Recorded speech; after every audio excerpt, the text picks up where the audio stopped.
बिहार का भविष्य तेजस्वी जी ही हैं। भारतीय जनता पार्टी पूरे देश में धोखा देने के लिए जानती है। नीतीश जी कोई अंतिम व्यक्ति नहीं होंगे और पहले व्यक्ति नहीं होंगे जिनको समाप्त करने की रणनीति और षड्यंत्र भारतीय जनता पार्टी कर रही है। सामाजिक न्याय से आर्थिक न्याय का जो यात्रा चल रहा है उसके लिए सारी घोषणाएं और उस पर काम करना जरूरी है। नीतीश कुमार जी और जेडीयू को भाजपा जो है पूर्ण रूपेण समाप्त करने वाला ये इलेक्शन जो होगा, नीतीश कुमार जी को आगे करके बिहार जो है इनको पिटकोनियां गिराने वाली, जो हमारे कहते हैं ना बिहार में, तो वो दुलत्ती मारने से पहले भाजपा जो है ऐसे ही काम करती है। पटना में एक बड़ी प्रेस कॉन्फ्रेंस हुई है। जिस तरह से अटकलें लगाई जा रही थी मीडिया में कि इंडिया गठबंधन जो है वो मजबूत नहीं है, आज कांग्रेस, उसके बाद आरजेडी, लेफ्ट पार्टी के सारे बड़े नेता, मुकेश सहनी, आईपी गुप्ता, एक नए पार्टनर्स है वो भी चुनाव लड़ रहे हैं, बीकर सेक्शन से हैं। बड़ी बैठक हुई है और तेजस्वी यादव को मुख्यमंत्री का कैंडिडेट मान लिया गया है। तेजस्वी यादव ने आज नपे तुले अंदाज में नीतीश जी का नाम लिया और उन्होंने कहा कि क्या उनको मुख्यमंत्री बनाएंगे। मेरे साथ आरजेडी के तेज तरार प्रवक्ता प्रोफेसर साहब हैं। इस बात को लेकर कोई बीच में थी गहमा गहमी की कैंडिडेट घोषित किया, चीफ मिनिस्टर उम्मीदवार घोषित कर दिया जाए? नहीं, देखिए, ये तो एक प्रक्रिया है जिसमें कई सारे सवाल आपकी तरफ से आ रहा था, हमारे विपक्षी दलों की तरफ से आ रहा था। इसका उत्तर तो पहले भी बिहार की जनता को मालूम थी। आज उसको विधिवत इसकी घोषणा की गई क्योंकि चुनाव का समय है। बिहार की जनता में भी कोई जो कन्फ्यूजन क्रिएट किया गया है भारतीय जनता पार्टी की तरफ से, उसको ध्यान में रखते हुए इसको अनाउंस किया गया। और वैसे तो पूरा बिहार की जनता को मालूम है कि बिहार का भविष्य तेजस्वी जी ही हैं। जिस तरह से उन्होंने काम किया है, जिस तरह की वो घोषणाएं करते हैं, जिस तरह से घोषणाओं पर टिके रहते हैं, जिस तरह से उन्होंने काम पिछले 17 महीनों की सरकार में की है, उससे लोग आश्वस्त हैं कि बिहार का भविष्य, अगर बिहार के विकास की बदलाव करना है तो तेजस्वी जी ही संभावना है। आप लोग दबाव डाल रहे हैं कि बीजेपी नीतीश कुमार को अपना सीएम कैंडिडेट घोषित करे, इसका क्या तर्क है, क्या लॉजिक है? नहीं, क्या लग रहा है उनके साथ धोखा हो रहा है? नहीं, देखिए, भारतीय जनता पार्टी पूरे देश में धोखा देने के लिए जानती है। वो आज नहीं, पिछले 10 साल में आप देखेंगे तो चाहे अकाली दल हो, चाहे टीडीपी हो, चाहे नीतीश जी स्वयं बाहर आकर 2022 में कहे कि हमारे दल को समाप्त करना चाहता है, लोजपा ने इसको भुगता है। एक दल को दो में बांट दिया गया है, मुकेश सहनी को दल में रहते समाप्त कर दिया गया है। ये तो पूरा देश जानता है कि जो उनके साथ रहते हैं उनको समाप्त कर देते हैं। नीतीश जी कोई अंतिम व्यक्ति नहीं होंगे और पहले व्यक्ति नहीं होंगे जिनको समाप्त करने की रणनीति और षड्यंत्र भारतीय जनता पार्टी कर रही है। क्या लग रहा है, मतलब अब सब कुछ ठीक है, कुछ नए अलायंस पार्टनर भी बढ़ गए आपके? नहीं, जो अलायंस पार्टनर हैं वो के सामने हैं। 7 दल हैं, अंग्रेजी में कहते हैं 7 is heaven। जिस तरह से सातों दल एक साथ आकर बिहार के भविष्य में जो उनकी कल्पना थी, जो उनकी संकल्प पत्र थे, जो प्रण पत्र हैं, जिसके विषय में वो बात कर रहे हैं, वो चाहे महिलाओं का सवाल हो, चाहे नवयुवकों का सवाल हो। कल भी आपने देखा कि महिलाओं के जीविका दीदी के विषय में उन्होंने तमाम तरह की घोषणाएं की, जो लगता है कि उसको घोषित होना चाहिए। और जो लोग बिहार के विकास में सहयोग कर रहे हैं उनको न्याय मिलना चाहिए। तो सामाजिक न्याय से आर्थिक न्याय का जो यात्रा चल रहा है उसके लिए सारी घोषणाएं और उस पर काम करना जरूरी है। यही बात तेजस्वी जी बिहार के जनसंवाद में पिछले 1-1.5 साल से कर रहे हैं। बार बार जाकर उनसे बात कर रहे हैं और हर वर्ग से अलग अलग बात कर रहे हैं। वो चाहे महिला, आरक्षण जो आप लोगों ने बढ़ाया था वो रहेगा, वो अगर आपकी सरकार आएगी तो उसको वहाँ तक फिर शुरू करेंगे? देखिए, निश्चित वो हमारे एजेंडा में नहीं है, वो हमारा काम है और वो हमारा संवैधानिक अधिकार है। जब इस तरह की बात हम करते हैं कि उस सीलिंग को टूटना चाहिए 50% का, तो उस पर हमने काम किया और उसके आधार बताए, जातीय सर्वे के आधार पर हमने बताया।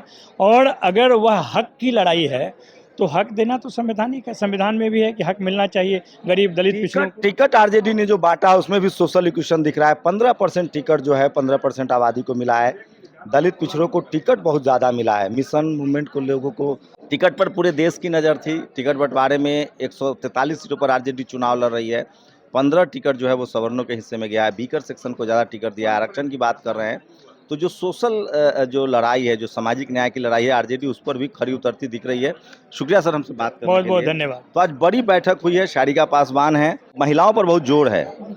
देखिए आधी आबादी के बिना मुझे लगता है कि कोई भी अगर चाहेगा कि आगे बढ़ जाए तो वो मुमकिन नहीं है। और देखिए बाबा साहब अम्बेडकर जी ने कहा था कि मैं एक समृद्ध समाज की कल्पना या तभी हम कर सकते हैं जब वहाँ की महिलाओं को हम समृद्ध करें। और तेजस्वी यादव जी लगातार आधी आबादी के विकास की, उनके एम्पावरमेंट की बात नहीं सिर्फ कर रहे हैं। आपने देखा कि कल 2 महत्वपूर्ण घोषणाएं जो है जीविका दीदियों के लिए हुआ और साथ ही साथ जो कॉन्ट्रैक्ट बेसिस पे बिहार में लोग काम कर रहे हैं उनके लिए भी हुआ। तो निश्चित रूप से आधी आबादी तो आज पूरी बिहार की जो है वो हमारे साथ हैं और तेजस्वी यादव जी जो उनके लिए भाई हैं, बेटे हैं, उनको अपना पूरा आशीर्वाद और प्यार नीतीश जी के लिए देते हैं। बहुत सिंपैथी दिख रहा था, तेजस्वी चिंतित हैं कि उनको मुख्यमंत्री नहीं बनाया जाएगा। बिल्कुल देखिए एनडीए जो बार बार कह रही थी कि हम नीतीश कुमार जी के नेतृत्व में काम करेंगे और महाराष्ट्र का सिंधे जी का एग्जाम्पल बहुत बड़ा है। बार बार कह रहे थे कि नीतीश कुमार जी को आगे करके बिहार जो है इनको पिटकोनियाँ गिराने वाली, जो हमारे कहते हैं ना बिहार में, तो वो दुलत्ती मारने से पहले भाजपा जो है ऐसे ही काम करती है। और बिहार में नीतीश कुमार जी और जेडीयू को भाजपा जो है पूर्ण रूपेण समाप्त करने वाला ये इलेक्शन जो होगा उनकी तरफ से होगा। आप लोग कॉन्फिडेंट हैं कितनी सीट? देखिए हम कॉन्फिडेंस हैं कि हम पूर्ण बहुमत के साथ बिहार में सरकार बना रहे हैं। युवाओं की सरकार बनेगी, महिलाओं की सरकार बनेगी, बिहार की सरकार बनेगी। कुछ कंफ्यूजन था मुख्यमंत्री पद को लेकर उम्मीदवार को? बिल्कुल नहीं, कोई नहीं था कंफ्यूजन। डे 1 से हम लोग कह रहे थे कि मुख्यमंत्री का चेहरा तेजस्वी यादव है। पिछला चुनाव भी हमने तेजस्वी यादव के चेहरे पे लड़ा था। ये जिन लोगों को कंफ्यूजन था, आज हम लोगों ने बाकायदा हमारे तमाम घटक दल आज एक साथ एक मंच पर बैठ करके हमने इसको अनाउंसमेंट कर दिया और उन लोगों ने खुद भी कहा कि हमारे यहाँ कभी कोई इस बात को लेकर के प्रश्न नहीं था। तो देखिए आरजेडी के रूप में कई सारे पत्ते हैं जिसको वो खेलना शुरू कर चुके हैं। टिकट के बंटवारे को अगर देखेंगे तो बीजेपी ने 49 टिकट दिए हैं सवर्ण जनरल कैंडिडेट को, जिनकी आबादी लगभग 10% है। 49 टिकट ये पब्लिक डोमेन में है। उसके बाद कांग्रेस की बात करें तो उन्होंने भी लगभग 23-24 टिकट दिए हैं 60 में, लेकिन तेजस्वी यादव माना जा रहा है। नीतीश कुमार एनडीए में नीतीश कुमार ने सिर्फ 22 टिकट दिए थे 101 टिकट में। उनको माना जा रहा था कि सामाजिक न्याय, सोशल जस्टिस को उन्होंने फिर से कोशिश की है कि उसको वापसी कराया जाए। बीजेपी की मंशा साफ है, नीतीश तेजस्वी यादव के बयान से भी लग रहा है। बीजेपी ने जिस तरह से अपने टिकट बांटे उसमें दलित, पिछड़ा, किसान, आदिवासी हैं ही नहीं। 49 टिकट जो है वो सवर्णों के खाते में गया है। नीतीश कुमार ने उसको जरूर मैनेज करने की कोशिश की है। नीतीश कुमार ने लगभग 22 टिकट ही दिए हैं 101 में। चिराग पासवान पर बड़े सवाल उठ रहे हैं। 29 टिकट है उनके पास, उसमें उन्होंने लगभग 15 टिकट जो है वो सवर्ण समाज को दिया है। यही सारा मामला फंस रहा है। जिस तरह से चिराग पासवान का बयान आया कि मैं भी मुख्यमंत्री बनना चाहता हूं, अमित शाह ने कहा मंचों से कि मुख्यमंत्री का फैसला विधायक करते हैं, ये एक बड़ा मुद्दा बन गया है। खासकर जो ईबीसी है, ओबीसी है, दलित हैं, उनको लगता है कि नीतीश कुमार के साथ कहीं कोई खेल न हो जाए, जिस तरह से महाराष्ट्र में हुआ। तेजस्वी यादव ने उस मुद्दे को भी उठाया है। तो मामला यहाँ फिर से अगरा बनाम पिछड़ा पर ही है, सामाजिक न्याय पर ही है। और आरजेडी के थ्रू जो आरजेडी की पहचान है वो सामाजिक न्याय वाली पार्टी की है। उन्होंने टिकट भी शानदार तरीके से बांटा है और इसका असर भी दिख रहा है। नीतीश के प्रति तेजस्वी सॉफ्ट है। इससे आप अंदाजा लगा सकते हैं कि सारी संभावनाएं खुली हुई है। नीतीश कुमार का ट्रैक रिकॉर्ड रहा है। एक समय था जब लालू यादव, रामविलास पासवान और नीतीश कुमार एक फ़ोन की दूरी पर होते थे, तीनों लोगों में सामंजस्य होता था। सवाल वही है कि क्या नीतीश कुमार के प्रति जिस तरह का सॉफ्टनेस है तेजस्वी यादव में, क्या सब लोगों में एक सहमति है?